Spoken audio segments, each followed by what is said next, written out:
Hey everyone, and welcome back to the channel. So today we get to take a look at the 2025 Audi A6 Allroad. This model has the Prestige package. It's finished off in Manhattan Gray Metallic, and the MSRP is just shy of $80,000. We have a very nice luxury focused wagon with a lot to go over, and we'll start off underneath the hood, where this model is powered by the 3-liter turbocharged V6. It's paired to a hybrid system along with the 7-speed automatic.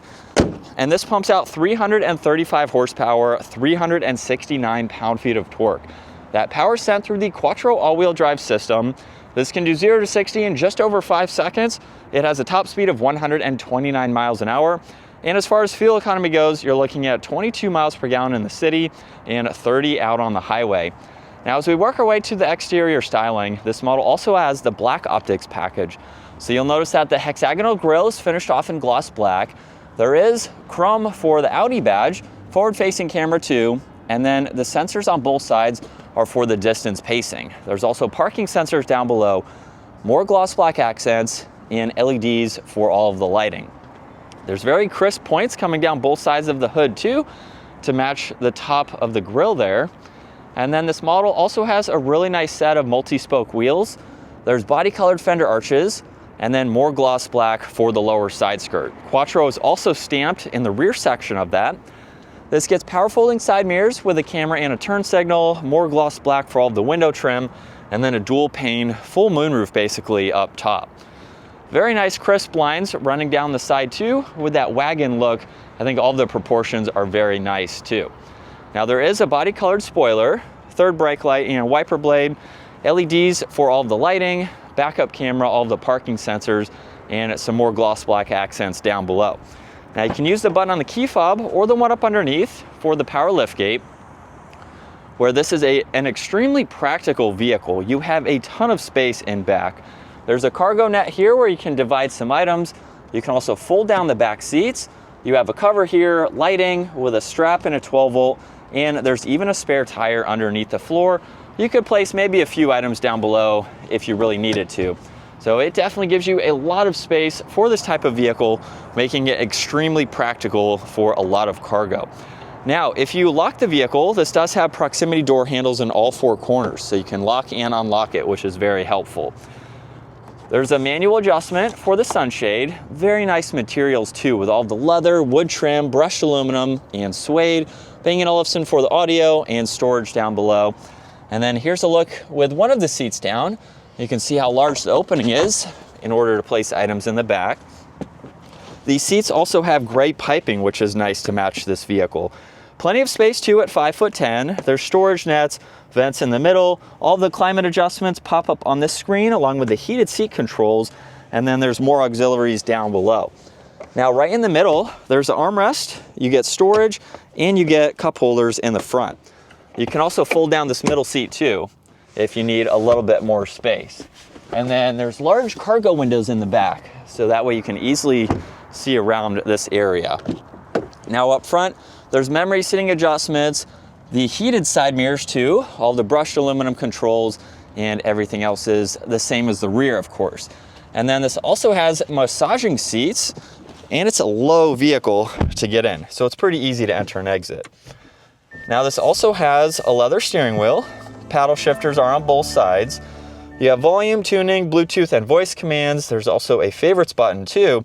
And then on the left side, this is how you can go through the virtual cockpit. On the far left and far right, there's engine temperature and fuel. And then with the screen in the middle, you can go through a lot of these vitals here.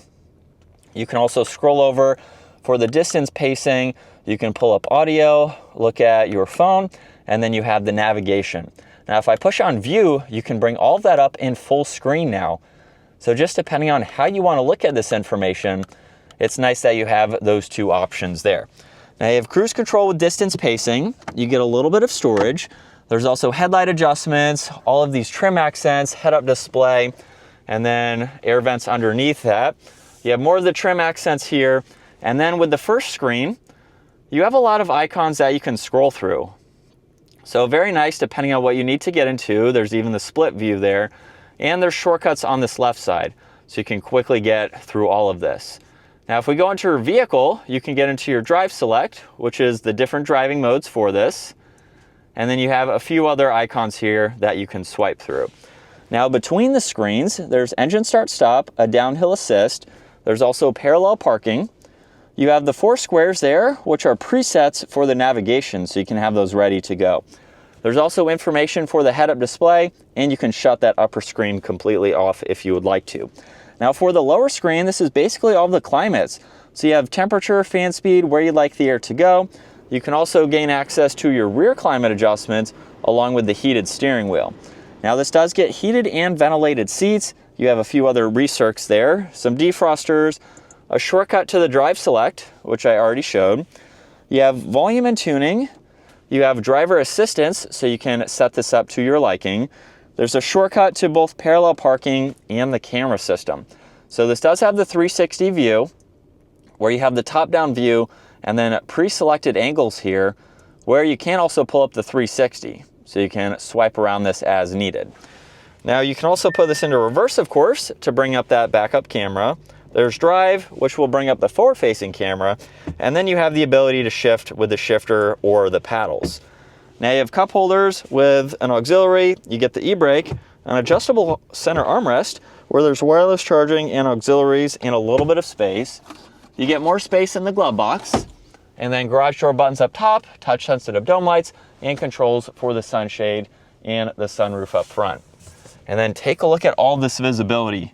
You have a lot of glass, which is very nice to see. And we're still in dynamic second gear. Here we go.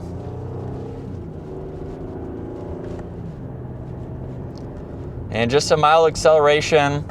The shifts are incredibly smooth, both on the upshifts and the downshifts too. So while this isn't like the RS6 Avant, you can still have a little bit of performance fun with the A6 Allroad here. But this is what it's like to be behind the wheel, where we have some very nice materials for this model and just a really nice driving vehicle. Now, I get to drive a lot of Audis, of course, and they all have a pretty similar feel for the interior, but they're all very, very refined feeling. This is a fantastic vehicle and one that would be great for daily driving, especially with the tech features that are available for this model.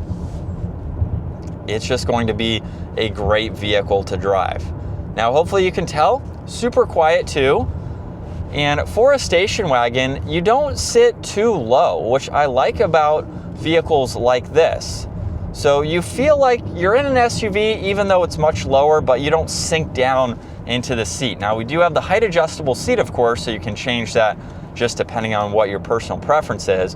But I have a great look out of the hood. I can easily see in front here, and it just has a really good position to it. You do get a little bit of space in between the mirrors and the pillar there too for additional visibility over both sides. But in general, visibility is also very easy to see just with the size of the glass. Now this model also has a few parking aids, including the parallel parking feature, which is great. This is a longer vehicle, so a situation like that, this is going to make it much easier to park and maneuver as needed.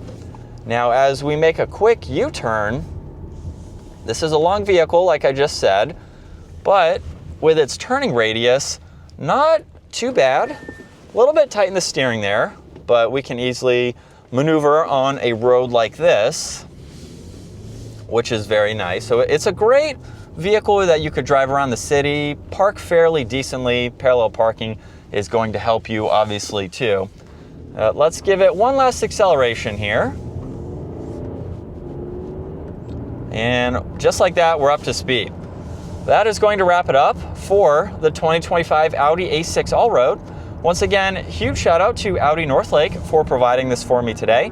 Take a look at their website, give this video a huge thumbs up if you enjoyed it, and consider smashing that subscribe button so you can stay up to date with our daily uploads. And I will see you all in the next video.